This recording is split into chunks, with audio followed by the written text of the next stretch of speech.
Hello everyone, good morning to era of knowledge. Era of knowledge के इस video में हम करेंगे CHSL के प्रीवियस ईयर के पेपर जो आपको upcoming exam like CGL, MTS, CHSL, GD आदि मैथ के लिए काफ़ी हेल्पफुल होंगे। वीडियो पूरा ज़रूर देखें, समझ में नहीं आए दोबारा देखें। तो आज का फर्स्ट क्वेश्चन है, आज का पहला क्वेश्चन है कि त्रिभुज ABC में AD, BE और CF माध्यिकाएं हैं तथा G त्रिभुज का केंद्रक है। यदि त्रिभुज DGC का क्षेत्रफल 20 सेमी स्क्वायर है तो त्रिभुज AGF के क्षेत्रफल तथा त्रिभुज BGF के क्षेत्रफलों का योग क्या होगा। और ये इसकी इंग्लिश। तो जैसे हम बात करें, एक त्रिभुज है, ये कोई त्रिभुज है,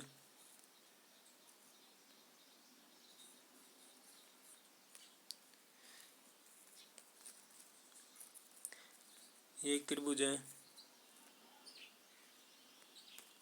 त्रिभुज की माध्यिकाएं त्रिभुज के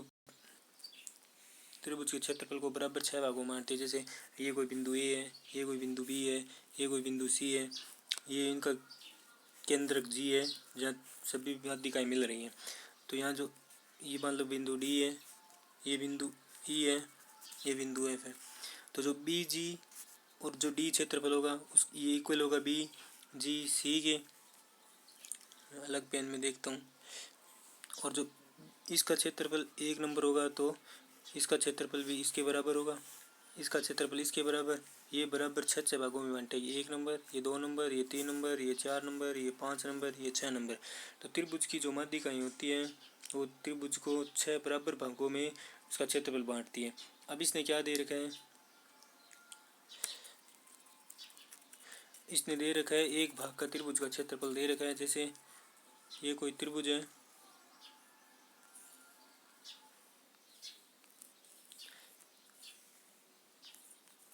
ये कोई त्रिभुज है, ये इसकी माध्यिकाएं हैं।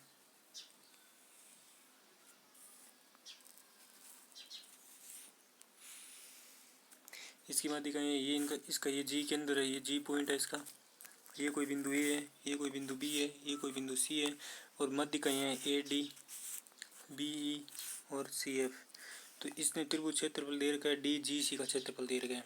DGC का क्षेत्रफल मतलब ये क्षेत्रफल दे रखा है इसने दे रखा है D, G और C, मतलब ये क्षेत्रफल दे रखा है इसने। ये 20 सेमी है तो सभी 20 सेमी होंगे, ये भी 20 सेमी, ये भी 20 सेमी, ये भी 20 सेमी, ये भी 20, ये भी 20। और पूरा पूछ ले तो एक त्रिभुज की एक का बराबर 6 होता है, 1:6 में होता है प्रत्येक का। तो इसका 20 दे रखा है तो इसको 6 से गुणा कर दो तो पूरे का होगा 120 सेमी। और हमें पूछा है AGF, हमें कौन से का पूछा है, हमें पूछा है AGF, AGF मतलब इसका, और BGF, BGF इसका, मतलब इस दोनों का पूछा है। तो इसका 20 दोनों का मिला के कितना हो गया 40 सेमी। तो आंसर होगा 40 सेमी स्क्वायर। 12,000 रुपये की मोबाइल को बेचने पर होने वाला लाभ प्रतिशत इसी मोबाइल को 8-9 हज़ार में बेचने पर हो या नहीं प्रतिशत के बराबर है।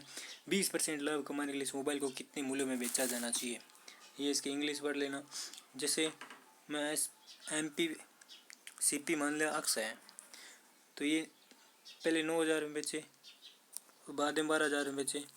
तो जो यहाँ कह रहे हैं ना, ये जो यहाँ हानि हो रही है ना वो ही बराबर प्रॉफिट हो रहा है। इसका मतलब ये कहने का मतलब ये है कि x माइनस 9,000 बराबर है 12,000 माइनस x। तो यहाँ से x की वैल्यू क्या आ जाएगी, यहाँ x यहाँ जाएगा तो हो जाएगा 2x प्लस का हो जाएगा। और ये जब 9,000 जब यहाँ जाएंगे तो ये भी प्लस का हो जाएगा, तो ये हो जाएगा टोटल 21,000। तो ये क्या हो जाएगा, ये हो जाएगा 2x बराबर 21,000। तो x की वैल्यू क्या आ गई, x की वैल्यू आ गई 10,500।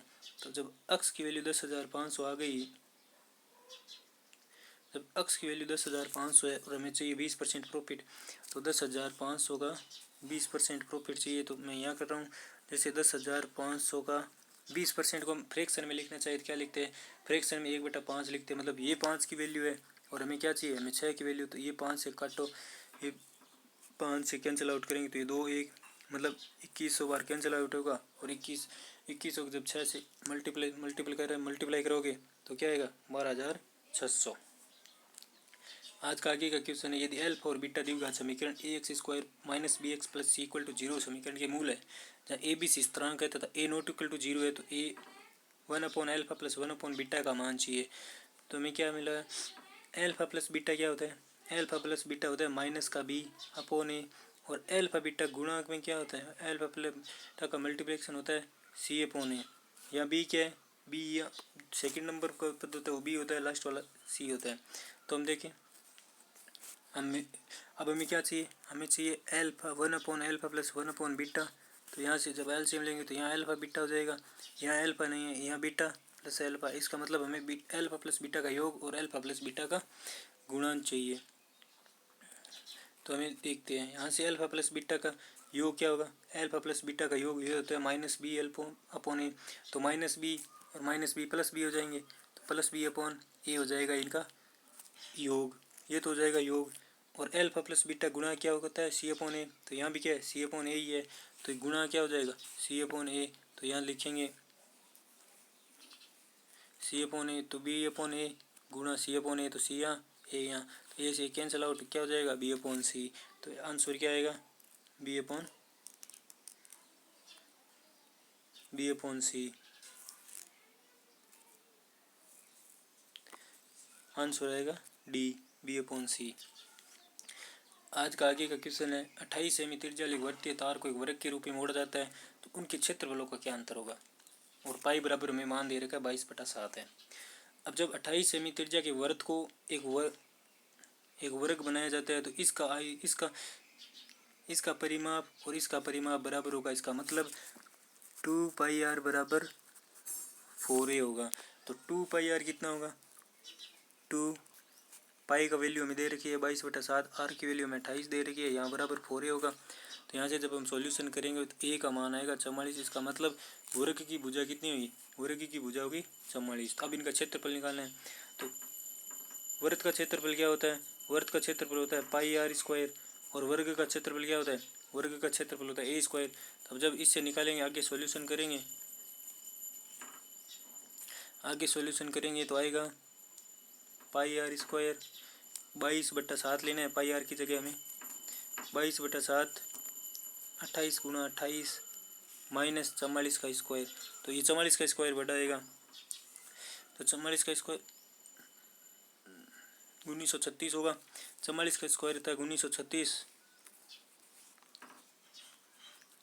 और जब इसे सॉल्यूशन करेंगे तो ये आएगा 2464। ये माइनस लेस करेंगे तो ये जब बचेगा तो आएगा 528 सेमी, 528। तो इसका आंसर आएगा 528 सेमी स्क्वायर, मतलब 528 सेमी स्क्वायर। आज का आगे का क्वेश्चन, यदि x - 1 x बराबर 8 हो, x की 4 प्लस 1/x की 4 का मान ज्ञात करना है। तो हमें क्या करना है, एक बार स्क्वायर कर देते हैं, क्या आएगा, यहाँ से स्क्वायर करेंगे तो x² प्लस 1/x² माइनस का आएगा यहाँ, या माइनस का आएगा 2 इक्वल टू होगा 64। तो हमें तो ये चाहिए, तो ये माइनस वाला 62, ये माइनस वाला 2 इधर ले जाते हैं तो क्या हो जाएगा, 68 हो जाएगा। अब फिर एक बार हमें क्या मिला, हमें ये मिला कि x², फिर ये माइनस वाला 2 कैंसिल हो गया, और हमें मिला x² प्लस 1/x² बराबर 66। अब एक बार और स्क्वायर कर देते हैं, इसका दोनों ओर स्क्वायर करते हैं एक बार और, तो स्क्वायर और करेंगे, ये होगा x की 4 प्लस 1/x², ये प्लस वापस प्लस 2 होगा तो उधर जाके माइनस का हो जाएगा, और 66 का जब स्क्वायर करेंगे तो आएगा 4356। तो 4356 माइनस 2 करेंगे तो x की 4 प्लस 1/x² की वैल्यू हमें मिलेगी 4354। इसका आंसर होगा 4354। आज का आगे का क्वेश्चन है, निम्न का मान क्या होगा। तो हम इसे एक फॉर्मूले से कर लेंगे, बेसिक कैलकुलेशन। तो हम इस क्वेश्चन को एग्जाम में करने की गलती ना करें। फॉर्मूला होता है a³ या a बराबर मान सकते हैं हम, a बराबर मान लेते हैं 12.5 है, और b बराबर मान लेते हैं 7.5 है। तो यहाँ क्या बन गया, फॉर्मूला बन गया ऊपर a³ प्लस b³ अपॉन यहाँ क्या हो गया, a² प्लस b² माइनस क्या हो गया, ab हो गया। तो यहाँ क्या हो गया, a³ प्लस b³ को क्या लिख सकते हैं हम, a³ प्लस b³ को लिख सकते हैं a plus b A square plus B square minus A B, और नीचे क्या लिखा है, नीचे लिखा है A square plus B square minus A B, तो ये से कैंसिल आउट, ऊपर क्या बचा, ए प्लस बी बचा, और ए प्लस बी कितना होगा, ए प्लस बी मतलब 12.5 प्लस 7.5, तो टोटल कितना हो गया 20, तो इसका आंसर आएगा ए 20। आज का आगे का क्वेश्चन, एक काम को 18 दिन में जबकि बी उसी काम को 12 दिन में कर सकता है, यदि उन दोनों में से 6 दिन तक एक साथ काम किया हो तो फिर एक काम छोड़कर चला गया तो बी बचे हुए काम को कितने दिन में करेगा। तो माना ए 18 दिन में करता है, बी 12 दिन में करता है, तो टोटल काम आना 36 है, टोटल काम आना 36 है, टोटल काम आना 36 है। तो इसकी कार्य क्षमता 2 है और इसकी कार्य क्षमता 3 है, तो दोनों एक दिन में मिलकर कितने करेंगे, एक दिन में मिलकर 5 काम करते हैं, 5 यूनिट काम करते हैं एक दिन में। और ये कह रहा है 6 दिन उन्होंने साथ काम किया, 6 दिन मतलब 30 यूनिट, उन्होंने 30 यूनिट काम कर दिया। अब रिमेनिंग कितना, टोटल 37 यूनिट काम था, उसमें से 30 यूनिट काम हो गया, तो रिमेनिंग कितना बचा, रिमेनिंग 6 यूनिट बचा।